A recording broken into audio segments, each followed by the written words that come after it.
Bongo esanake bango bazoya biso pe tosala topesa na ba bonjour. C'est qui wo. C'est là où on a dossier. Le 21, Vital a risqué 20 fois D.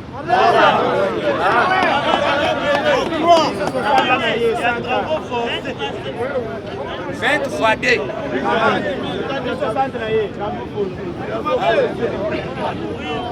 Na lobby oye bimi sika réseau ya communication et bimi si dossier na le betela le bokombata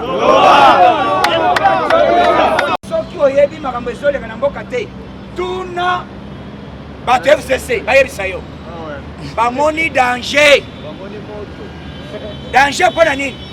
Ils sont habitués de corrompre, ils sont habitués de voler l'argent des trésors publics. Mais cette fois-ci, Bakouti craquant. La chaîne Nyons, il y a dépense. Inspecteur Atali, chaîne Oy, en 2015. De 2015, Tina 2020. Balembongo combien? Bakayeko kuta na compte ya gouverneur a détourné autant. Bakayeko kuta na compte à tel. Donc, lobby bakotangama. Lokole baye? Avant atangama, oh il y a DGRK. DGDA. Comment les ayants qui na Dieu na e. Comment les ayants ezali? Kasenge? Kasende. Batuni monsieur mona kimbong mogele kaka wo ya na simba kite.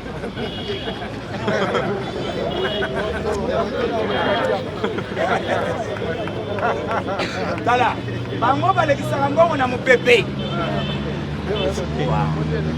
O kasindi. Atala boye lobby. Amoni mutu kamo ya muke. O bakanga kofre. Na crea munene. Ere bazo diteye. Na ye na je na ye. O tenga ite na ye na ngona ko yibate na je na ngai. Nazo na ban na bota.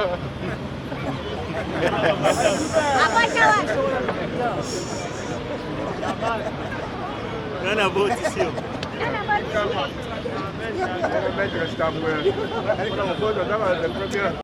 Babi misi vérité. Balobi na maman tozoloba. Vérité ezali ke Vital Kamerhe vraiment ye. Jamais na ko yiba. Balobi papa. Mbongo ya leta eza wapi? Ya douane. Mbongo ya douane. Papa, douane. Douane mosusu tozole belao eza kasumbalesa. Na kasumbalesa eza ina chinois. Baza na complice na bakabilisi. Zelo mona. Tala. Boko mona tala. Bino moyeba ki fachite. Facha yeba ki déjà ke ndenge toke na ba tipo. Bakosila ande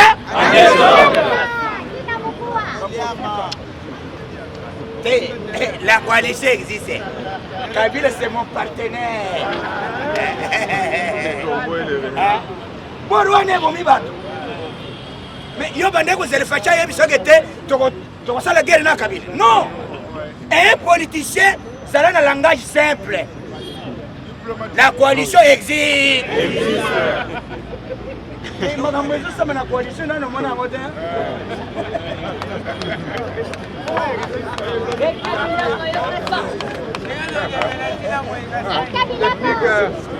Bref yango. Faudrait comme apesi aye et le tel pas apesi aye na orange. Ya kanisa ki faudrait comme akobomba. Allez vite. D'abord il était là lui boy. To sali partenariat na maman Denise. Maman to kobomba te. Type na yo muyi. Na vota. Na sana bana. Na koki koyiba tutalaje na ngai. Yebite ke baba nda wapi basuka wapi. Justice depuis basali facha nommé inspecteur général ya finance. Aziba dossier nyos. Apesi yango na juge nini avocat de la République Coco yambi dossier ande mande zo kwe ya lokola mayebo Mandeso quoi le ma lobby. On a convoqué un mandat de comparution. Mandat ni. Basengi monsieur. Oh Ari nani? Ari. Ancien ministre de la finance. Qu'est-ce qu'il a fait? Et une société où il bazo bengango nini miba moko société moko minier ya mine où il na este. Ils ont bongo 100 millions de dollars.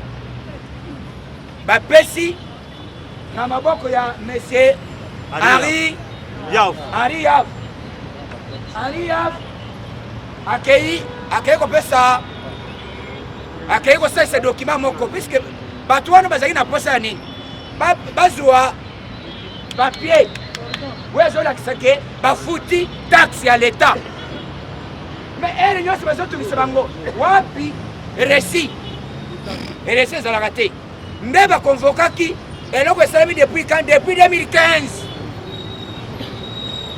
nde gouverneur ya banque centrale comme nani Deo Gracia babengaki elobi masayaka bongo eza wapi Deo Gracia alobi ce n'est pas moi ezali Ari nani Ari Yav nde moto asima masolo yango moni batindili ye manda lobi na tongo akozala awa lobi eza mokolo nini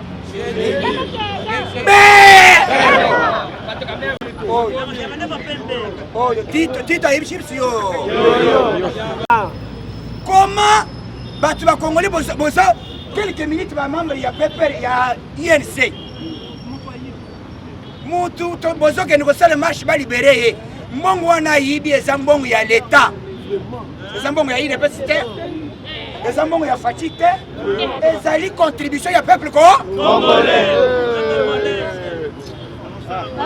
Comment bozo ke ngosala marche bo soutenir ye ba libérer. Yango biso pe tolobi boy. Base nyos combattant nyos les 21 biso nyos balaba doit réclamer l'art. Et vous savez dans le bibo faut mieux te vendre la biso pour les coalition té.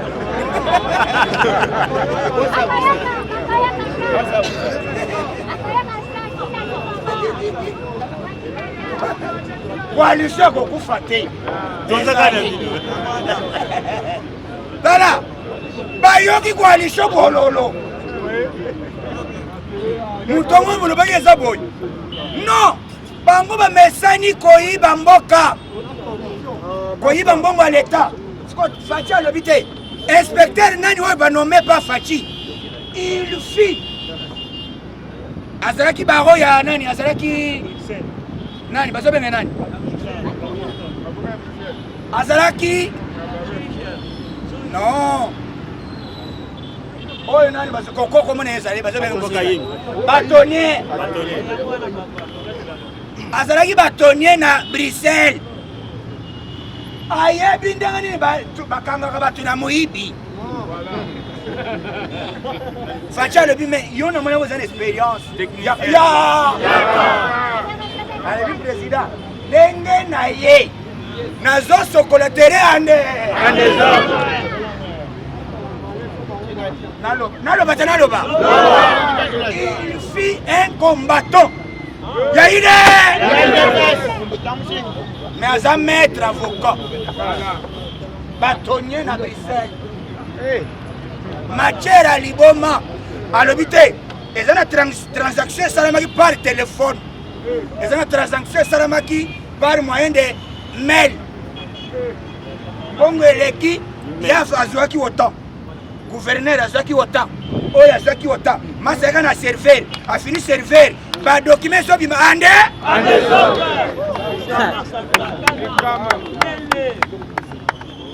Akoti atali ka l'hôpital. Banque yemoko nani oyo gouverneur ya banque comme nani Gracia azwaki wota oyo tu mbongo nyoso babimisaki mbongo na date tel na heure tel na place tel appareil ezali caméra ezali azi document abengi koko alobi tala nana bapreuve nyonso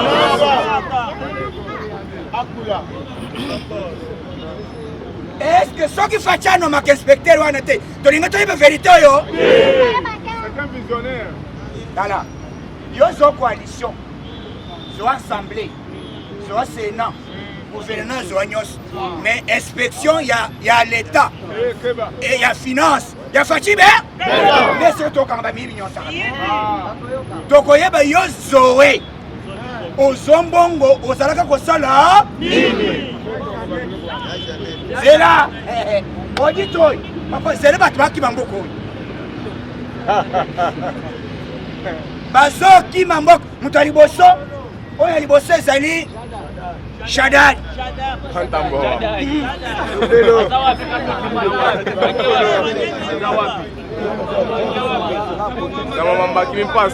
Shadad eloko bamoni ye alate kagoul petit moko atali ti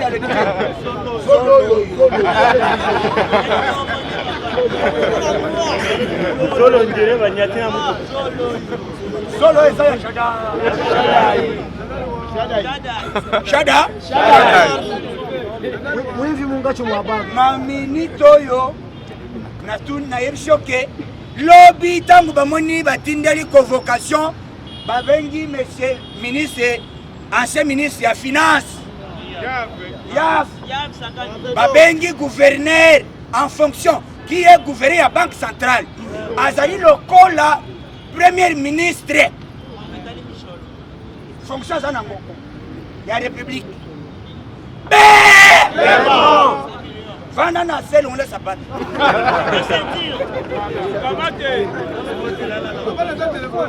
ngai gouverneur ya na alors la sabat Munga zoye. yo ebite gouverneur gouverneur va non ba folero ya mtalo zela vanda polisi azotala ebite tala muyibi wale vanda na yo gouverneur yo voler vanda vanda na se vanda asima choma na Yesu pesa choma simisa choma sera na benga na madame bala ya liboso eloko boye salama lobby tango bazokanga ye après ye bato bakokanga maboni tokotikala biso moko puiske mutu nyonso na FCC bato nyonso oyo baza kuna baza na bakashe na bango yoka information oyo euti pa kamere ide basi viva kamere réseaux sociaux communication epesi vérité balobi vitala kamere yo lobaki oyebaki te mais Vodacom RT aye kopesa ba audio alobi te basololaki jour tel date tel bakutanaki place tel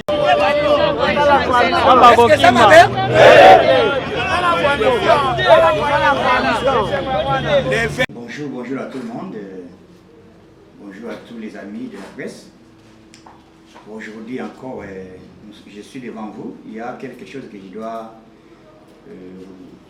je voudrais communiquer ce soir. Il y a au moins 3 points. Il y a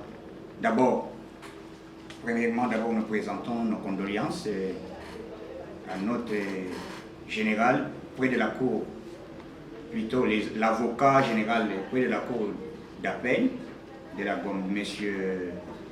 Georges Moulongo. Nous allons parler encore de l'affaire de 100 millions de dollars,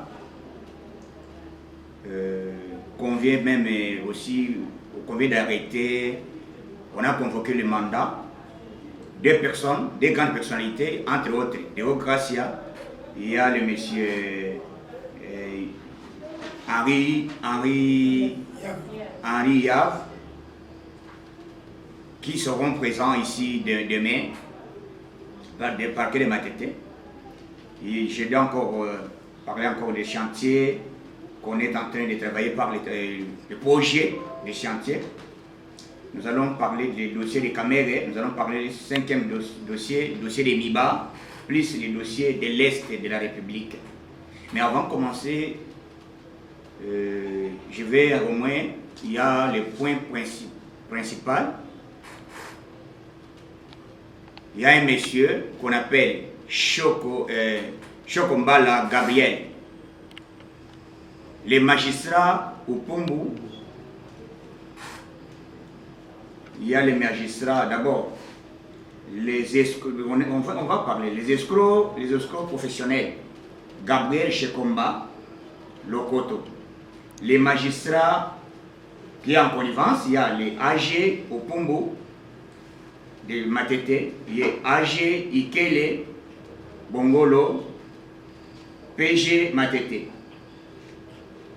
Il y a les Okitoko Kenge Kikole. Il y a leurs propriétaires, cela veut dire de la Cour de cassation. C'est par là, il y a les points que nous allons aborder. S'il vous plaît, chers internautes, nous allons vous informer. Puisque les fondateurs de Masolo, les Liwa, il y a l'avocat général,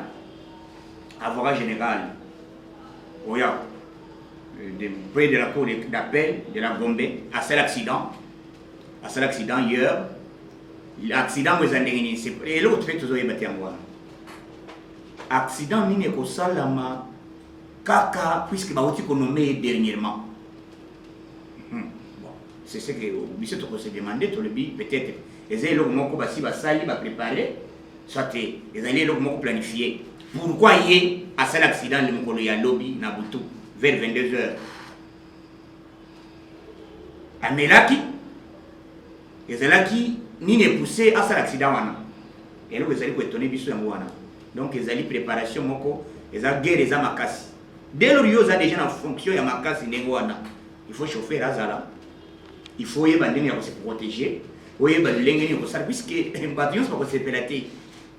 Au moins nomination sali makambo sali makelele. Surtout ngambo wana. Ndenge président zali ko réformer casier judiciaire. Donc bango bazali contenté na makambo ezoleka. Na ko le dossier oyo il y a 100 millions de dollars. 100 millions de dollars et bongi ndenge nini. Ezali na chantier moko bazo benga chantier mine o bazo benga mutanda money. A Versambongo na maboko ya Monsieur Deo Gracia. Deo Gracia, qui est Deo Gracia? Le gouverneur ya Banque Centrale. Tant qu'il y a Zimbongo, puisque Bakovoka qui va tourner qui est, monsieur, 100 millions de dollars, oh, il va foutre qui dans le chantier. Wapi récit, puisque tu peux avoir une société, vous avez un récit pour se couvrir dans la taxe, où ils allaient tout dans bango à chaque fois. Et récit, je m'en ai. Et récit qui dit récit, ils allaient facture, où ils allaient déjà que tu foutis mbongo. Après Deo Gracia à l'habité, ce n'est pas moi, c'est M. Yav. Henri Yav, ancien ministre de la Finance. Ancien ministre de la Finance, c'est pourquoi Tolinga qui est l'état des droits. Dans un état des droits, il faut respecter les choses d'autrui. Il faut respecter les choses de l'État. Au coquille qu'on vend de la mouki boité, qui fait n'importe comment, puisque les bosseurs, les justice à les bosseurs, il y a poche à Kabila na FCC. Mais il y a un balaoyo, Congo est commis et l'engi pour les combattants, les Congolais, pour les changements, et commis bololo na kan FCC. Il y a un toujours PPRD. Deo Gracia, toujours PPRD. Membre de la Ligue des jeunes, il y a les PPRD. Bazaya Botonate. Na minute tozoloba convocation wapi toujours na parquet ya Matete par exemple tetezali place nini 4e esika bakangaka Vital Kamerhe wakalingi nini nde esika bazobenga bango. Donc lobby jeudi il faut monsieur Henri Yave aya se présenter état de droit et donc tout le bac un jour dès qu'il est au pouvoir nous allons instaurer un état de droit. État de droit cela veut dire montunion azana sa nibeko. Bien comme on a un exemple où il besoin d'un directeur de cabinet chef de l'État en fonction aux arrêts et puis condamné des travaux 20 ans de travaux forcés. Mais vous allez toujours habitué, vous regardez ce que c'est nominal. Inspecteur, ça veut d'abord coup de chapeau, l'inspecteur général de la finance nommé par ordonnance présidentielle. Fachi Béton. Il y a un rapport, il y a beaucoup de dossiers. Et c'est lui qui nous a au moins facilité les choses. Et allez, il y a autant de nani, azaki ministre de la justice yakala, Luzolo Bambi. Yenda zaki ko chapeauter le bas. Mais moyen kanga bango, bazalaki ko échapper. Il a remis la liste. 80 dossiers. 80 dossiers. Où est la mesa na inspection générale, il y a finance, il y a République démocratique du Congo, où on même pas Fachi Béton. Donc, à ce dossier na minute tout zoloba, bazo kende point par point. Inspecteur général il y a République, à ce dossier à tiki na maboko il y a avocat de la République, où bazo benga Coco Kalodi. Coco Kalodi. Na minute oyo ayambi dossier. Tango ayambi dossier accueilli babali déjà enquête puisque aux allergies avocat et République zama selite hein. Mobali ndeye wana place wana za bien placé. Combien de dossiers c'est comme bongo boni ba koza yobima. Ya liboso ba kebentori batuni mbongo etozo bazolo ba 100 millions de dollars bafuta yango depuis 2015. Facture de la raté. Yango somoni lelo nani dollars ezomata mbongo musiko bazo détourner puisque dollars ezomata ezali à cause gestion mabe ya bande ku FCC. O bazaki nommé na moment tozoloba monsieur Deo Gracia il sera aux arrêts puisque il faut pas kangaye place où le président mon nommé gouverneur de la banque. C'est lui le garant et bon fonctionnement et commandant suprême. Donc dossier wana na minute tozo yebsabino bato bazalaki kondimate que Congo na biso ekozwa changement. C'est depuis quand c'est depuis Congo et Salama on n'a jamais arrêté au cadre au fonctionnaire de l'État na niveau et toujours le balero qui a gouverné la banque ezal ko le premier ministre mais basale au Mogamate hein voilà un état de droit au Sengaki Fachi Béton le ce n'est pas moi qui va arrêter commencer à arrêter les gens, c'est la justice que nous allons mettre. Il y a un monde qui va poursuivre les basali dossiers même les dossiers toujours le il y a Joseph Kabila. Ce n'est pas Fachi à Kokangisa Kabila. Même les gens qui ont une histoire à Nani à monsieur Nani secrétaire permanent à PPRD au Bazobenga Nani Mova Nani Shadari bati qui plainte na niveau tozolo ba plainte ezali les gens du Kasaï central va constater que Shadari après ça qui va puisque Shadari a sali ndengeni et puis na liwa ya ba expert o ba kofi vidéo ezali ba kofi ndengeni Shadari a utilisé faux batu bazo benga batu ya kamera sapo azi bango bache bango ba bande bakitina bango bakina bango tina zamba. On a assassiné 2 experts il y a Nations Unies. Basali bango mukamate. À part dossier wana mais dossier ya Kananga bande kwa Kananga balobi toki ko vanda boité toki ko tika plainte na l'état. Il faut Shadari a expliqué comment tuer Salama qui na surtout na commune ya Nganza. On a assassiné violé maman en désordre. Donc Shadari n'aime tout zoloba asali yebera wapi Angola. Donc tokoya kuna avant to kota dossier wana puisque nazana dossier ya mama Chabu Ilunga yenda zali propriétaire ya lupango na côté en passa le pango ezali à 160 sur 60 hectares. Azali un contrat signé par l'État. Dans le contrat, il y a maintenant un groupe Yabato. Où il y a Gabriel Shekomba. Shekomba, la Lokoto. Cet homme azali magistrat, mais balobi basimba kabangote, bangote bazali pour favoriser pour botre la bato mapangu en cascade. Voilà l'état de droit. L'état de droit, c'est même les magistrats, même les juges, sont pas salaires. Vous allez.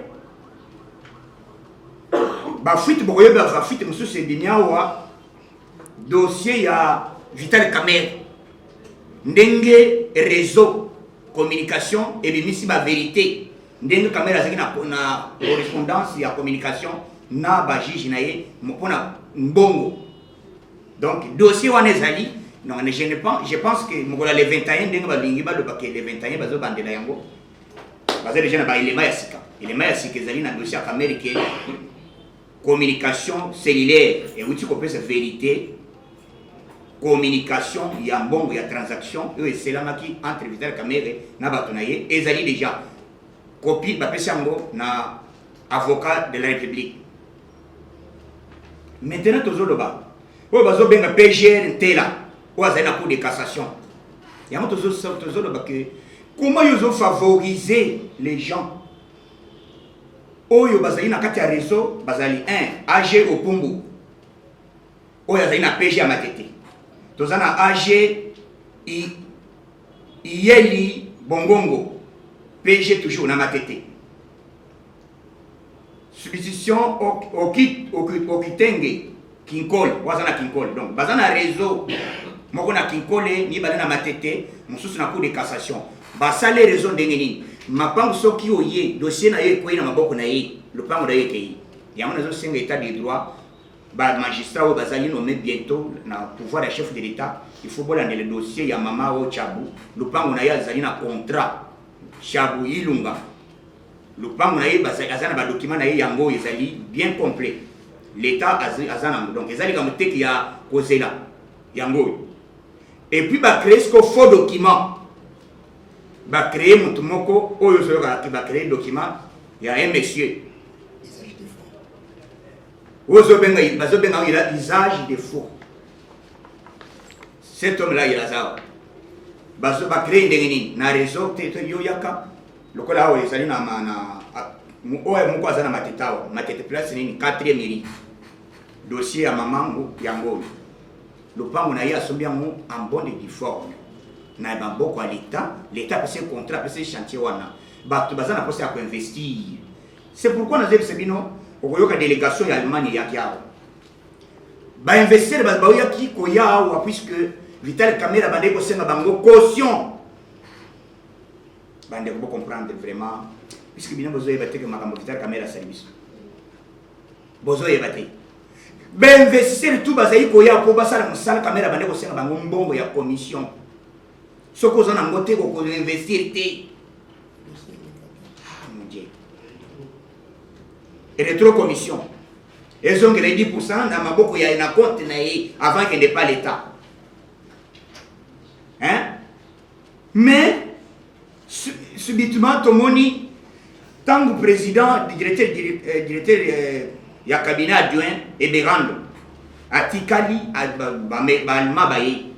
Tant que balima bakomi na maboko na bakoma c'était avant-hier bakutani na ye c'était le lundi alobi boya condition moko tozo pesa bino bo investir ndenge bo sengeli bozo comprendre misala bitu zai ko sengo moni blocage o bato bazo lo balelo bino bo sala ba marche ba congolais bo comprendre tant bino bo sala marche bozo senga mbongo libération de Vital Kamerhe cela veut dire quoi mbongo ya o bazo l'état ko seli Kamerhe.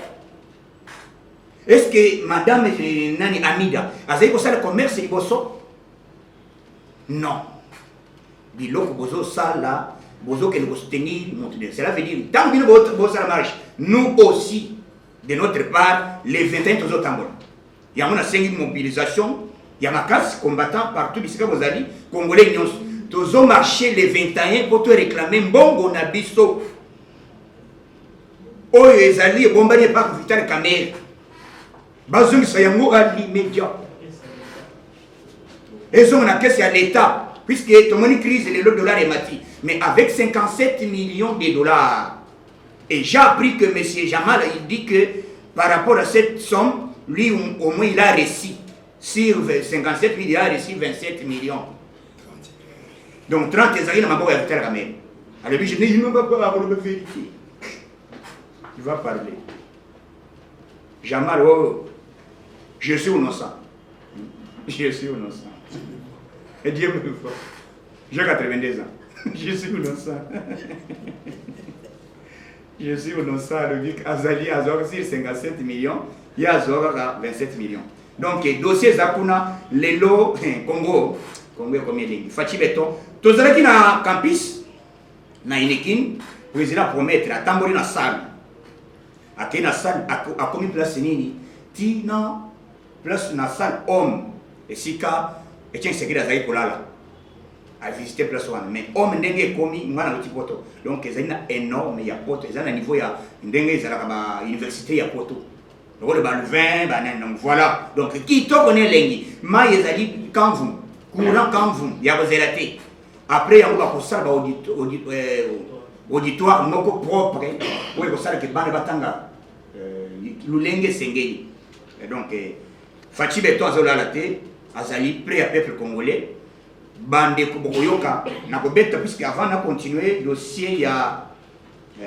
surtout na zo matériel dossier na sengi na justice na saisir justice na saisir parika matete ba lâcher dossier à maman oyo parika kati basi basilisi bo freiner dossier à mama oyo te eza na problème mon côté beaucoup de samani gamme te na dossier à maman Chabu Ilunga mikanda na ye ya lopango contrat yango asigné na l'état baitara asali église na ye mais comment yo yekozwa bato kotisi bango na lopango d'une manière légale comme chef de l'état peut faire autorisation na ministre nani Pius Mabile alors tu vois que te mapango tout ezali ya l'état à partir d'aujourd'hui ezonga mutu avukoti na mapango ezali d'abord même biloko mutu l'état de Dieu ezali eloko zo eloko ezali ya yo soki eloko ezali ya yo te kozo eloko na ezali nda PPRD na bato FCC ote ya bakanga ya vite bakanga mo vite puisque mususu ya azali kolobao manani type on ne peut pas nous intimider on ne peut pas nous intimider je vais allumer les faits on ne peut pas nous intimider je vais allumer les faits c'est quoi allumer pourquoi son sonorisation Fachi Beton dossier zali wana na sengi l'état puisque ba magistrat même le magistrat va nommer na nani na monsieur procureur général tela oya na cour de cassation yende fondateur ya masolo oyo ezokota mbongo nyonso ezozongela ye donc soki dossier wana ekuna maboko na ye esili alaleli yango bakeye bateki mapango ya bato na cascade donc bato bazali ba raison mobimba monsieur Gabriel Shekomba le lokoto monsieur oyo bazali o bazobenga opumbu o bazobenga ikele bongongo o bazobenga nani itenge kinko o bazobenga itenge donc bato wana bazali na raison mobimba ya mona sengi l'état à se prendre en charge à la le dossier puisque biso soki tozolo baté to kotika en Congo ezala ya binote tolingi dans l'état de droit il faut chacun a libre de s'exprimer mutu nyonso aloba mabe oyo bino bozo sala population tant mabe ko mona balo baté Fachi ndazo ko diriger te voilà mbongo lelo bakiko découvrir 100 millions de dollars détournés les sociétés fouti mais mbongo wana koti na caisse ya l'état te voilà les antivaleurs biso tozo condamner toko se prena iloko bongo te tozo senga na justice ala le dossier ba condamner gouverneur Deo Gracia azongi sape mbongo alunga musara puisque yenda azali à la base ya komatisa dollar lelo donc c'est ezali ba kazik ya PPRD na FCC balingi changement na mboka na biso te tokobeta siko likambo ya chantier o ezali déjà na kati ya cour o ezo salama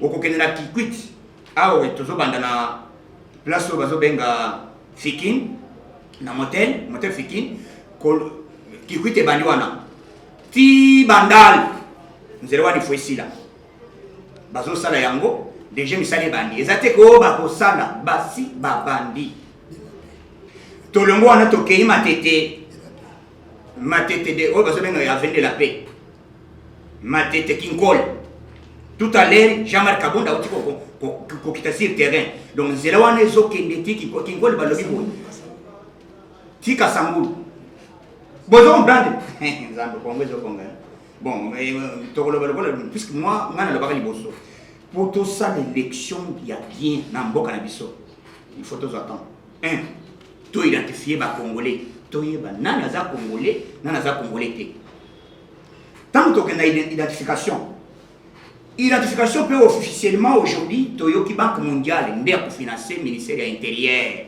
pour na fiche d'identification. Banque mondiale a cofinancé date ni en 2022 vers la fin en décembre. Avant de en 2023. Donc ça serait pratiquement impossible il y a organiser élection en 2023. Donc automatiquement tant qu'on organise il y a identification, ça va nous prendre 2 à 4 ans. 2 à 4 ans. Papa Nazo, c'est bien, yo, mon pas cité. Puisque yo, mais Nazo, c'est bien information que États-Unis, officiellement, a été ça fait 20 ans. 20 ans bonus. Puisque 20 ans, on a bonus. Puisque vous avez la transition. Vous avez ça, la transition sans Kabila. Vous savez, le pouvoir de la coalition, il ne va pas. Ce que vous voyez, il faut au Qatar de Brazzaville. Au Mali, j'avais, soit que vous faites. Vous faites ce que vous faites, il y a poison, ok, il fait. Donc, comment Bambo Cannabis bat Bani changement? Tout le monde en Zela, d'abord, Zela, il y a Kolungwa, côté à Lemba. Lemba Salon, Zela Wanesi. Président, c'est ça qui ordre les Égyptiens, Bassissin Zelawana. Et Lungwe Keyi et Keyi côté à rond-point. Tous en Zela, côté à Guinée. Il faut Zela et c'est là-bas, ça en Zela 1. Zela Moussousou et Zalia Wana Kulumba. Et Zolunga Kulumba, gare centrale. Kulumba, aéroport. Cela veut dire autoroute. Mais ça les baragate Salénine. Babandi Moussala. Donc, au Boyi, Fachi, au Katsinga Brazzaville. Donc, Tikabiso Kinia, puisque Misala est belé, chantier est belé. Et là, vous avez puisque tant que vous avez le bolingo, Fachi Azanango, tout nos chefs coutumiers, il y a. Oya Bateke, dans le cadre, il y a Maman Denise Akendek. Coup de chapeau à la première dame, Azali Kosal de fort Makasi. Puisque, au moins, la première dame, Bamsous, va dire que Maman Yakolo, qu'on a libéré. On se dit la vérité. Mais il y a au moins, Azali Kosal, salle sur le terrain, Bazo se paie la Bazo en vérité, Bazo que clair. Azuison, il y a des comédiens. Azuyango, Azuyamba charge, j'appelle si Bazo le bango assurance.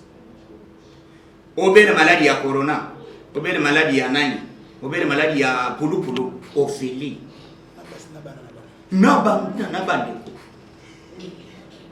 Ophélie, première dame pour des chapeaux, puisque mère, en tout cas, tous les semaines, ils tous tenir. Au moins, ce que tous les gens font, puisque tout le monde il faut communication na biso ezala. À chaque fois que vous avez ni président na biso azosala. Na yosi le kambo aéroport.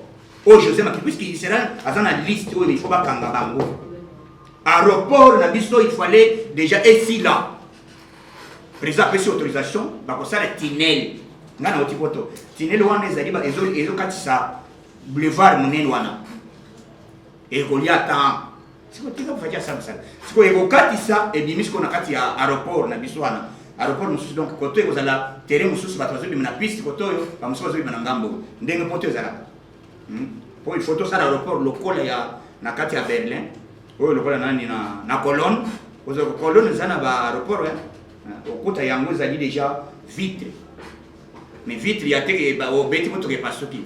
Na yebiti lo lenga basaleli yango. Maman na bo ozo mimona. Donc biloko wana nde tozana posa facia sala ya puisque azali na volonté wana bolinga ko sala makambo wana na boka na biso. Na koya lo dossier ya ba mama ya Miba bazole la mingi balobi 125 mois bambela na bango bazali impayé na miba minde bakwanga miba cela veut dire sika basala ba diamant ba maman wana bazolela balobi salaire exacté mais aussi longtemps ngoi ka sange auto zebenga ka radio amuke ngoi ka sange cela veut dire à radio ka sange kama radio na minute oyo akei atika mboko wana puisque bato bakobazo yebate le problème c'est que bino bozolo babaloba oui puisque le fachi aza président parce que aza moluba oui mais baloba boni bazaki na PPRD oh bino bozai ko cha ko tribalisme te puisque là autant fachi a côté bolobi tribalisme et boy mais bitangu baloba boni nani ngoyo sanchi aza nani aza moluba me makira ya barwandi soko ke pa bino chiba ok chanamana ba Claude Machar ba Bochab ce sont des Kassaïens ba Denis Kambaye ba Zabanani wana bino bomoni ba loba te bozana kindo kitala bovanda na bino bovanda ici tout le monde a bien passé tout le monde a passé nous on travaille donc pour ça monsieur Zali Fachi à ça là peuple là c'est le donc on a acquis déjà université bientôt et vous allez refaire c'est quoi université on fait yo c'est une élection c'est une élection qui makala au salaire outrage au chef de l'État. Basali au Mukamate. Donc, président de la Bisto Fachi Beton, Toza Simanayo, Tozo soutenir yo, puisque Tozo Senga Congo nouveau. Un Congo fort avec Fachi Beton. Congo, Tozo Senga les lots que les lots comme au Kangaba, aux fonctionnaires de l'État. Et c'est la mati. Et ça la mati na mboka na biso, ba convoquer gouverneur en fonction. Il y a Banque centrale. Il y a une attribution le ministre, premier ministre. Batandrier, Balobi, il y a quoi plus d'explication. Après lui, ancien ministre de la Finance. Après lui, on a arrêté monsieur Ouazali. Il y a DGDA. C'est Forêt Cassini. Basali, Azali déjà dans ma cale. Qu'est-ce qu'il a fait, Bazami Bali?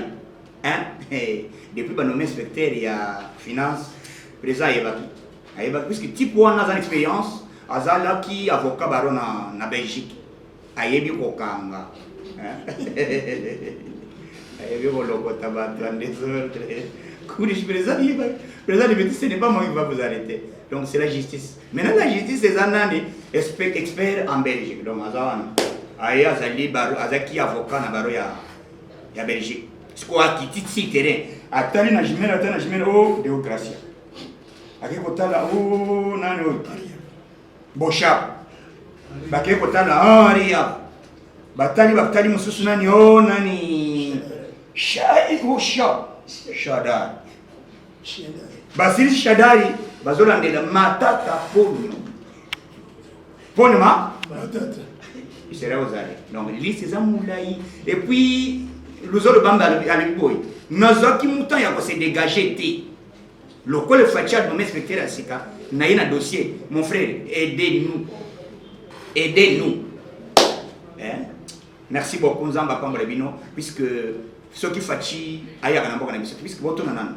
Na botika bato na question mais makambo salami na mboka na biso c'est la toute première fois au moins événement ya boulot ata unini na ufachite puisque na moni mususu ba komi ko finga ba fayulu na ba Facebook na ba nani na ba réseaux sociaux partout ba komi ko finga mais libosto yebisa kibino ke bozo maîtriser matière politique té kwanga tikela batiki politique tikela IDPS biso omoni le to komi wa na réclamation vérité des îles. Au moment de gérer réseau, nous faisons le lobbying na yazo beta. Fachi ba lobby boy na américain. Bo kita bon mata, il va faire 20 ans au pouvoir. C'est pas 20 ans que bana boni. Papa mandat il y a 5 ans. Maintenant Kabila Sali 18 ans dernier. Tant que la constitution l'article 70 où ils ont déjà que le président reste en fonction jusqu'à l'installation des nouveaux chefs de l'État élus. C'est la Constitution. On ne peut pas violer la Constitution. Nous sommes là. Article 1, pourquoi Bino Bomonaki Yango Malam Pona Kabila. Si vous prenez Fachi Bozoma Namabe, non, vous violez. Nous sommes là. Nous restons là. Article 70. nous avons violé l'article de la Constitution, de la la Vakawana. Le code de Bossel de Ben Kabila, il faut toujours respecter la Constitution. Il y a d'abord toi. On va comprendre. L'article est mon. Donc violé. Pourquoi Kabila Bomona Yango m'a bêté, mais pour la fatigue, Bozoma Yango m'a bêté. Ce qui est au bout de la belle mais de madame, allez vous interpréter. Avec ce nom, je vous dis, madame, le président reste en forme. Merci beaucoup. Nisali Zosalama, présence au Kende partout. Attends, pour ça, Bolingo, il y a pour changer beaucoup de choses.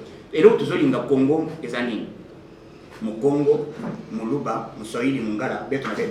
Complices, il y a des il y a Bandeko, il y a Mapassa.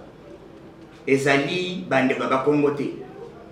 Tant que Fachi a sali, a favorisé, à valoriser, quand ça vaut apprécier à comme héros national, Nyamanya Mekoti, Nakati FCC, préparer pour créer méfiance entre Bisso, Naba Ndekoya Bakongo. Donc, Bakongo Toyebi, Ezali fief, Makas, Yaï de Pes. Pour nous, ça masse équité. Ce que le m'avait contre Fachi, au Rolian Mouma. Donc, et le quoi, déjà, c'est déjà 17 personnes. Donc, c'est la toile qui a évolué, mais il y a des complicités, il y a Kingakati. Bien. Donc, la question, peut-être, moi, comme il pour te répondre à la question, Zamba Pabolabine. Merci.